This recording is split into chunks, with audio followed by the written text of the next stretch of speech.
Bonsoir, je suis Philippe et je vais vous enregistrer une petite vidéo sur les couples sacrés parce que je pense que c'est le moment de transmettre certaines informations que je reçois, également des informations issues de mon expérience. Alors un couple sacré, comment est-ce qu'on reconnaît que l'on est dans une relation de couple sacré ? Bien en fait, quand on rencontre un couple sacré, on est par moments dans une bulle de lumière, une bulle d'amour, et on vit une expérience spirituelle que l'on n'a jamais vécue avant lorsque l'on est avec cette personne, que ce soit en physique ou à distance. Puisqu'il y a beaucoup de relations de couples sacrés qui démarrent simplement par des chats ou des SMS. Lorsqu'on est avec cette personne également et que l'on se promène dans la rue, les passants vont se retourner sur ce couple parce qu'ils sentent quelque chose de très particulier. Alors, à quoi ça sert un couple sacré ? Un couple sacré, ça a donc cette lumière vibratoire autour de lui qui constitue en quelque sorte comme un vaisseau ou son véhicule. Et ça sert à rayonner de la vibration positive autour de lui, à transformer les personnes autour de lui, à transformer la planète, à élever le niveau de conscience, à faire descendre le divin sur cette planète, et donc à contribuer grandement à ce qu'on appelle l'ascension. Donc en fait, les couples sacrés vont devenir de plus en plus nombreux, surtout à partir de 2012, et ils vont jouer un rôle clé dans l'évolution planétaire, puisque nous sommes en train de changer d'air, puisque nous passons dans l'ère du Verseau.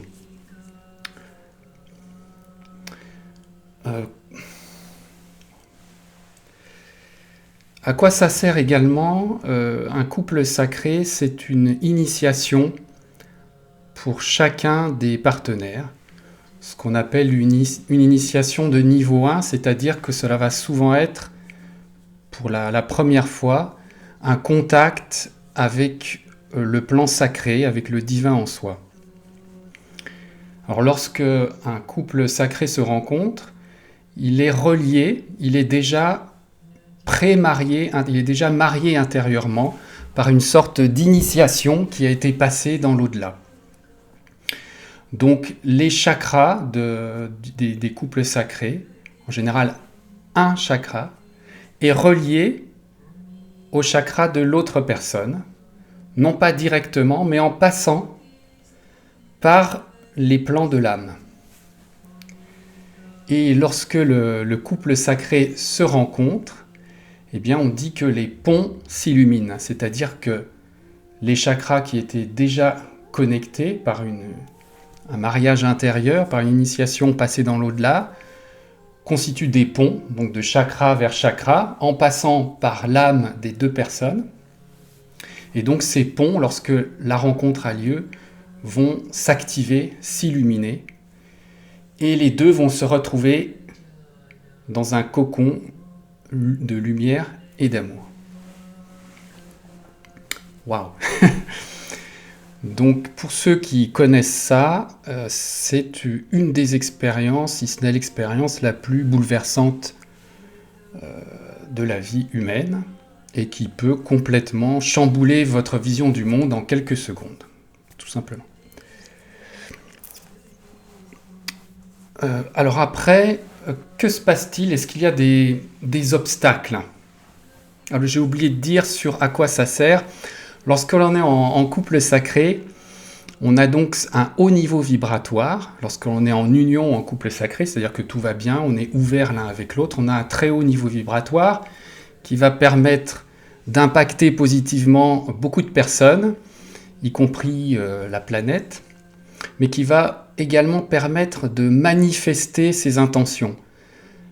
En effet, l'humain est un être, on va dire, christique, mais pas au sens religieux du terme. C'est-à-dire qu'il a une âme très élevée et avec des pouvoirs de magie blanche. Notamment, nous avons un pouvoir de manifestation et un pouvoir de commandement par la parole. Et pour réussir à manifester, il faut avoir un haut niveau vibratoire pour manifester les choses dans la matière.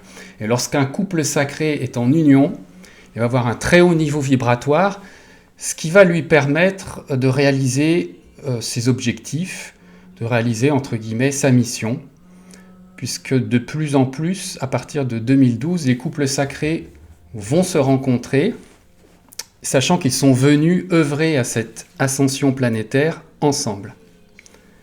Donc un couple en union, c'est un couple sacré en union, c'est-à-dire un couple qui est simplement ouvert l'un avec l'autre, va réussir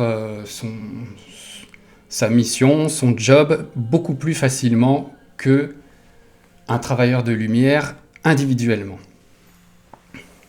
Alors, est-ce qu'il y a des obstacles à cette union? Ben oui, il y a des obstacles, puisqu'en fait, une rencontre sacrée entre deux personnes, ce sont 4 protagonistes qui sont présents. L'individualité d'une personne, son âme, l'individualité, de quel côté par là l'individualité de l'autre personne et son âme. On a donc 2 âmes, 2 individualités.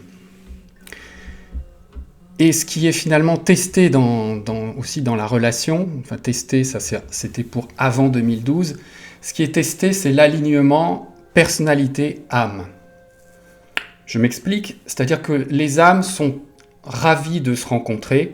En général, d'ailleurs, dans n'importe quel couple, que ce soit un couple classique ou pas, les âmes aiment se retrouver. Les âmes sont ravies de se retrouver. Par contre, les personnalités sont abasourdies déjà par ce qui se passe, ne comprennent pas ce niveau vibratoire, ce plan de conscience qui descend sur elles. Et les personnalités, finalement, ne sont pas forcément faites pour aller ensemble. Même physiquement, on n'aurait peut-être pas choisi cette personne. Donc il va y avoir des décalages, c'est-à-dire des moments où votre personnalité est bien alignée avec votre âme, donc là tout va bien, et puis il y a des moments où votre personnalité reprend le dessus, peut se poser des questions, et également ce niveau vibratoire qui arrive va réveiller vos ombres, vos blessures au niveau personnalité.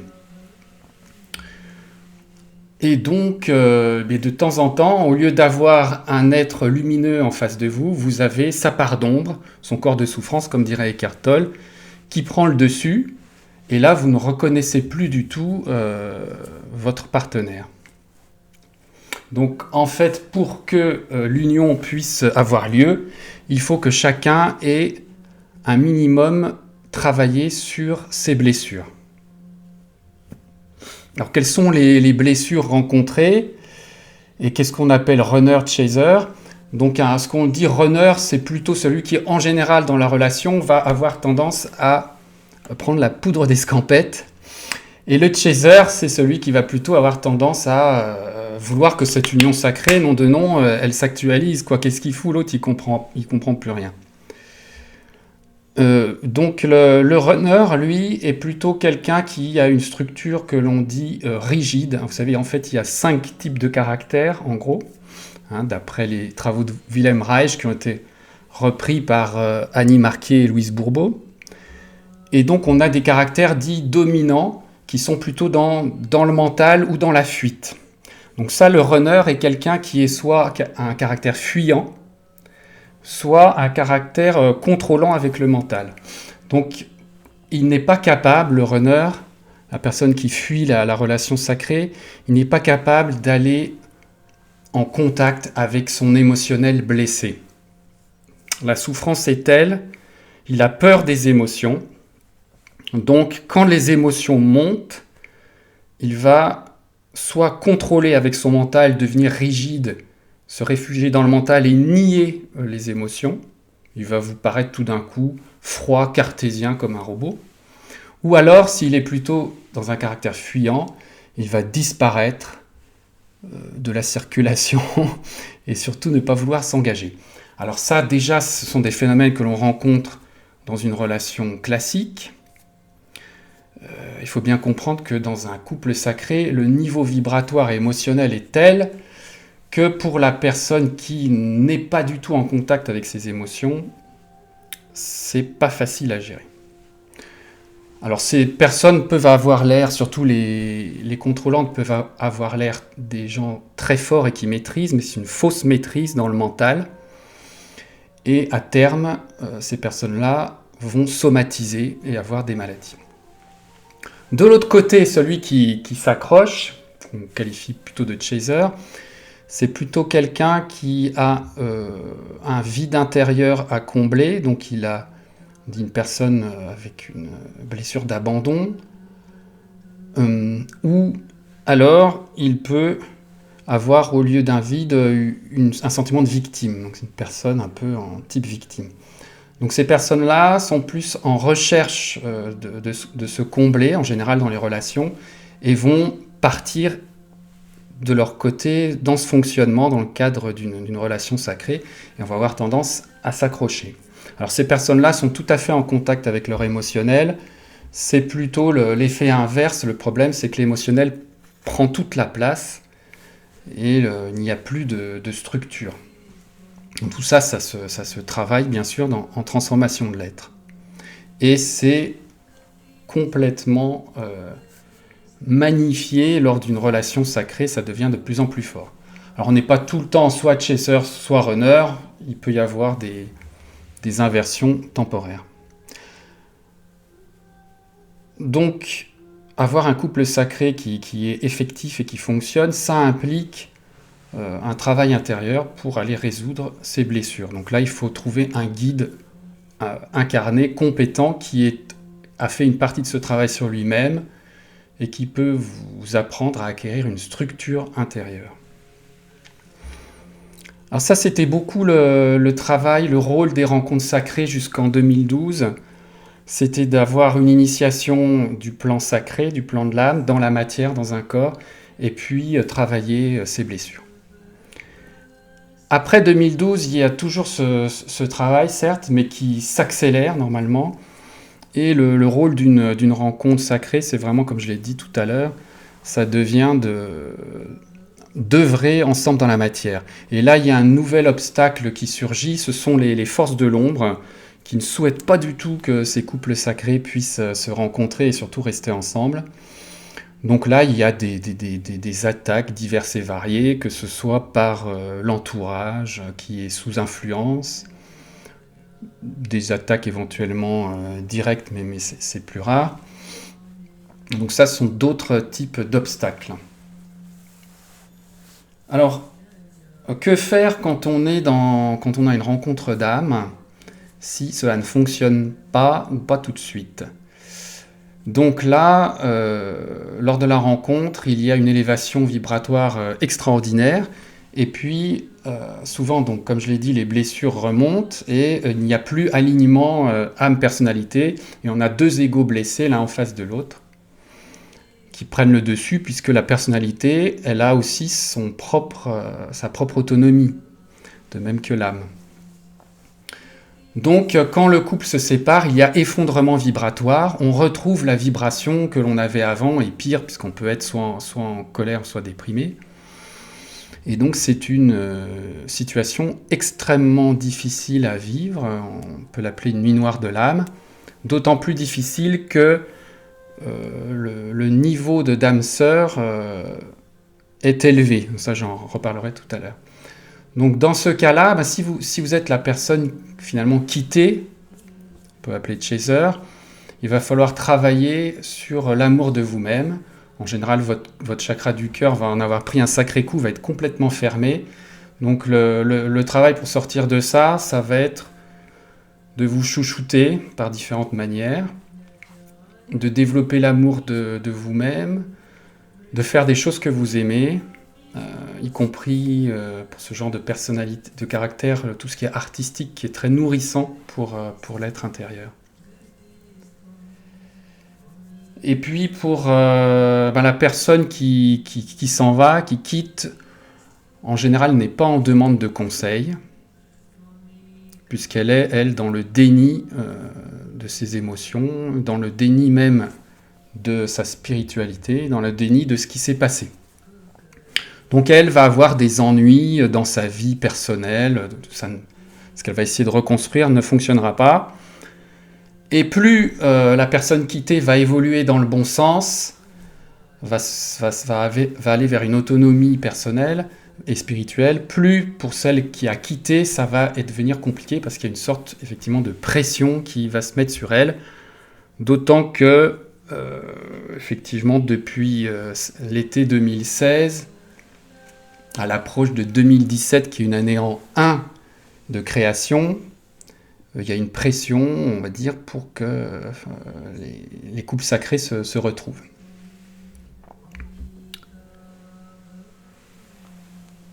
Donc pour la personne quittée, il est vraiment important de se faire aider.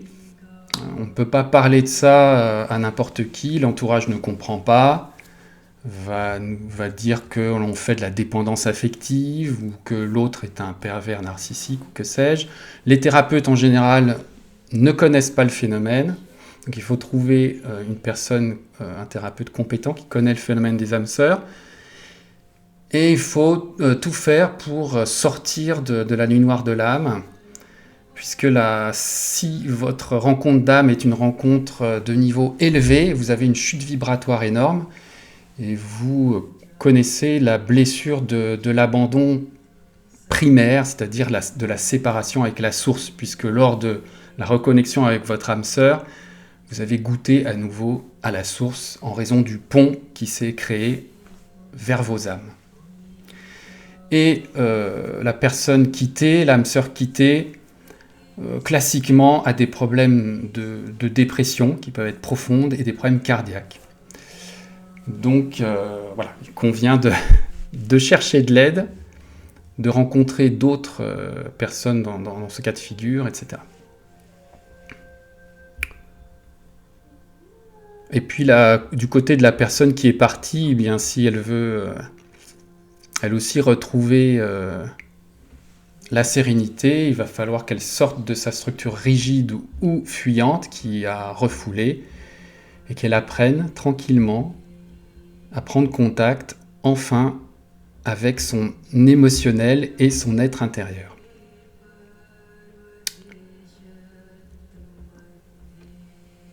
Alors, quelle est la différence entre les âmes sœurs? Est-ce qu'il existe différents types d'âmes sœurs? Que sont les flammes jumelles?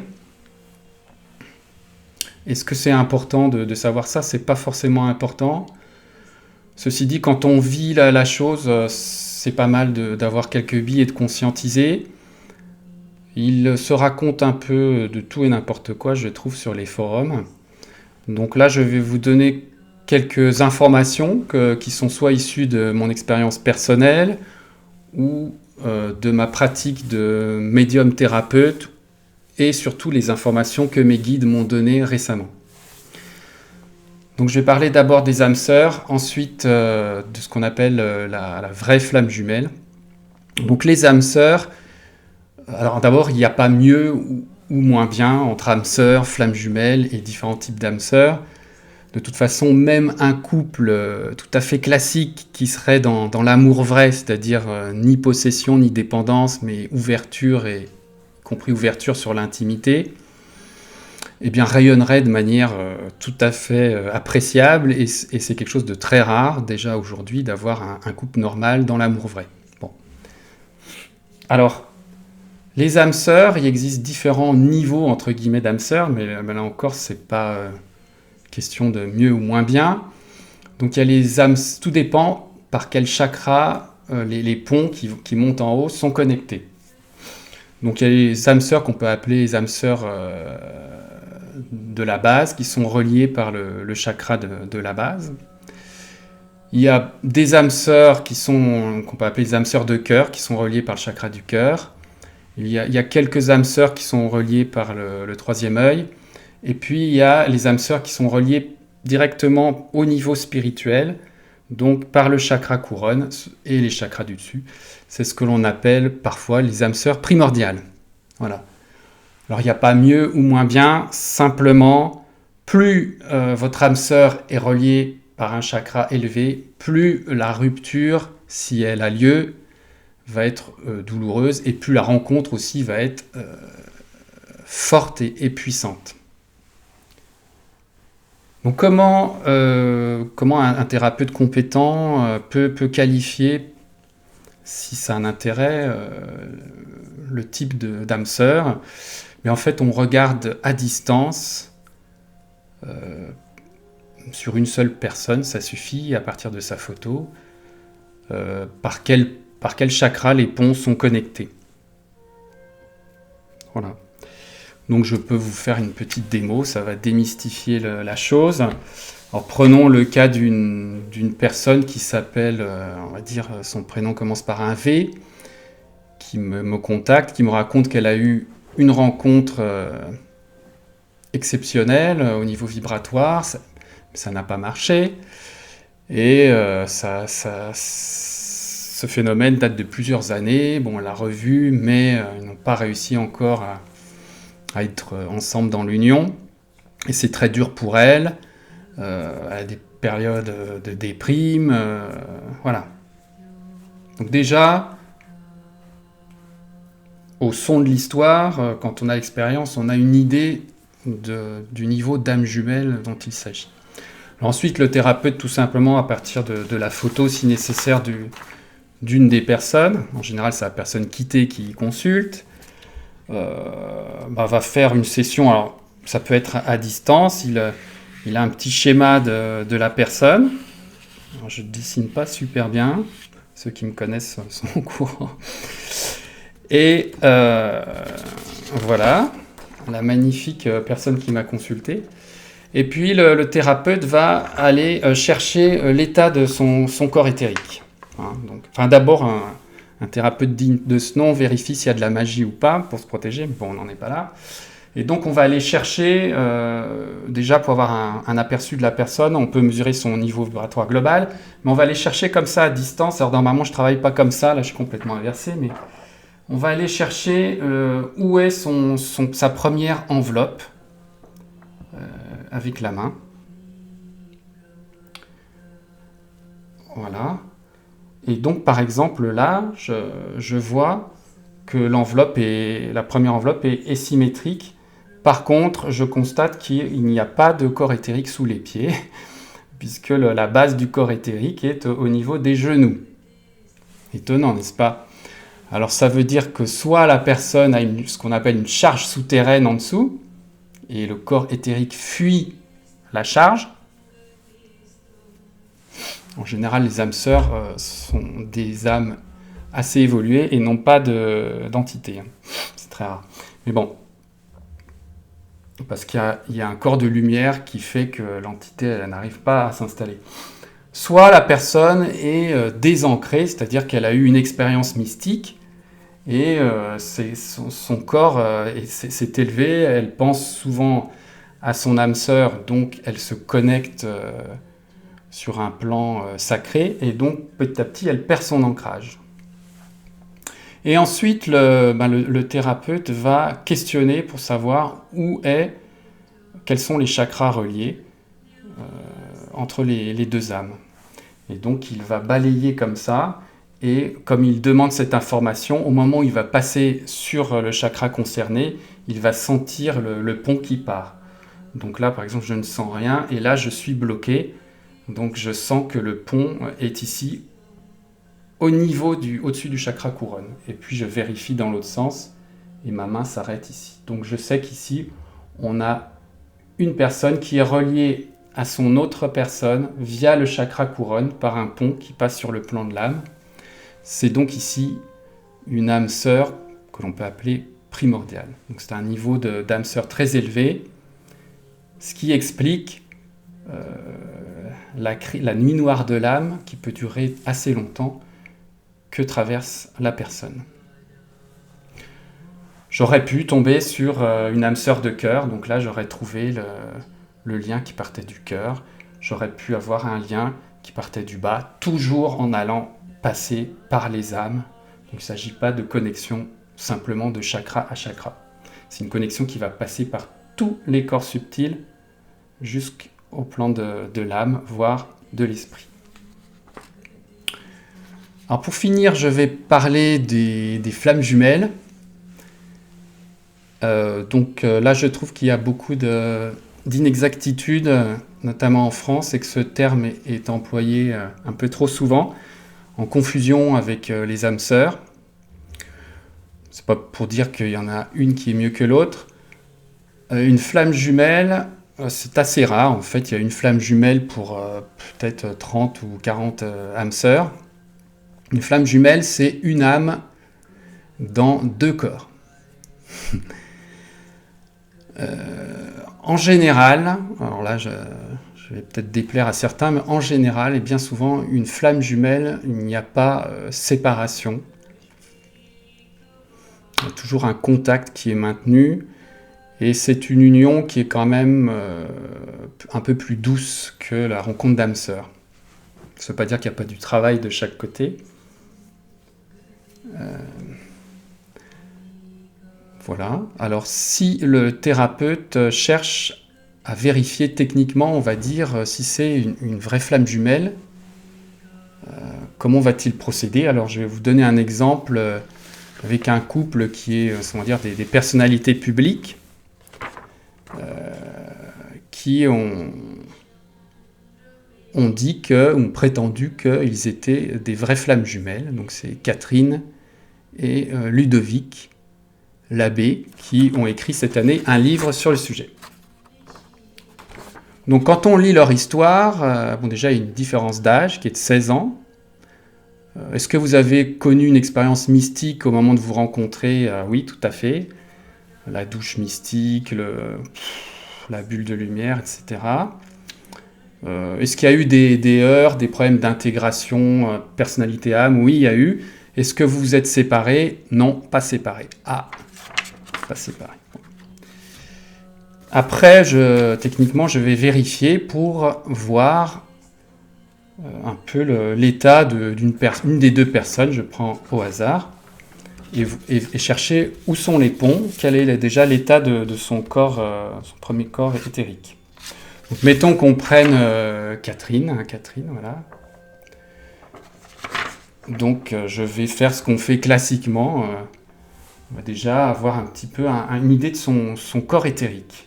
Et là, aux surprises pour le thérapeute, il ne trouve pas de corps éthérique. Mon Dieu, une personne qui n'a pas de corps éthérique, qu'est-ce qu'on est en train de me dire là? Ah, ça, c'est incroyable. Donc là, c'est la surprise pour le thérapeute. Il ne trouve pas de corps éthérique. Il n'a jamais vu ça, le thérapeute. Et après, il réfléchit un peu. Il a aussi des informations. Donc, il va interroger les deux ensemble. Donc là, il va mettre à côté... le mari, Ludovic. Et là, si je vais chercher les deux ensemble, eh bien, je trouve, c'est tellement grand, puisque le rayonnement est tellement grand, je trouve bien un corps éthérique qui est assez éloigné, la frontière. Voilà, on est là, vous voyez, le première enveloppe est ici. Donc et comme il y a plusieurs enveloppes, c'est pelure d'oignon, ça va donner un rayonnement très très grand. Donc là, le thérapeute se dit « Oula, je suis face à quelque chose de pas banal ». Et puis si je demande maintenant à chercher quels sont les ponts d'âme, s'il y en a entre les personnes, eh bien je vais être arrêté à tous les chakras. Donc en fait, une flamme jumelle, c'est une seule âme.